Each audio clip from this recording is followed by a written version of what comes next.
The difference between you and those in the grave today is time. The only thing or one of the main things that those people that are in the grave today needs is time. Hear me. The only difference between a poor person and a rich person is time. The difference between a man who is in heaven now and the one in hell is time. The difference between a successful person and a failure is time. All is determined by how much they use the time. The value you placed upon time determines the value of your life. So when the value you give to time in life is not good enough, your life also becomes a life full of failure. The question is, how are you working with your time? This is a new year. 2023 is come, and it is my desire that all of us will utilize our time judiciously. But not just using the time is what matters. You can use the time in all ramifications of life. I mean to say, use your time efficiently so much that you will not lack this year. Use it efficiently that you will be academically balanced this year. And the third one I want to add is, use your time judiciously, because for everything you use it for, God will ask you after it. And above it all, when you die and you leave this world, you will be judged based on what you used your time to do. So are you wasting your time in living a life that does not please God, or you are using your time judiciously to serve God?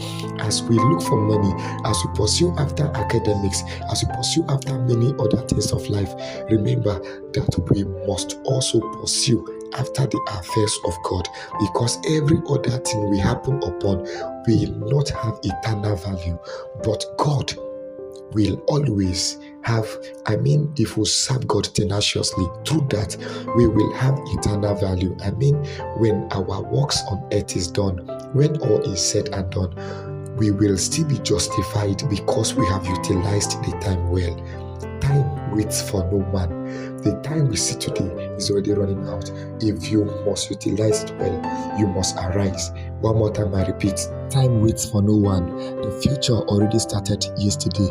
If we are not fast enough today, posterity will judge us tomorrow. So we must arise now and be fast, because if you think time is still waiting, I repeat again, the only thing that does not wait for man is time. It will not wait for us. We rather run up to meet up with it.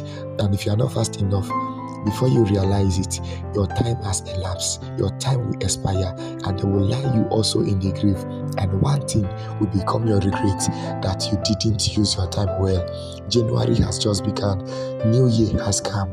Can we utilize our time? Can we work tenaciously in order for us to make sure we use the time judiciously, so that our life on earth can be well with us, and then when we depart from this world, it will also be well with us over there.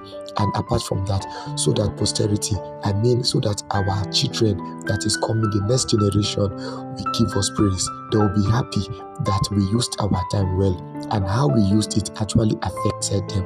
Because one of the ways to prove that we are good people is the inheritance we leave behind for those ones who will come to meet up. So when our children come, what will we, or what shall we leave behind for them? Will it be that we have utilized the time so well that we've left a good inheritance for them, or they will come to meet up our lives in wretchedness than having nothing? That shouldn't be our portion. So let's arise in this year.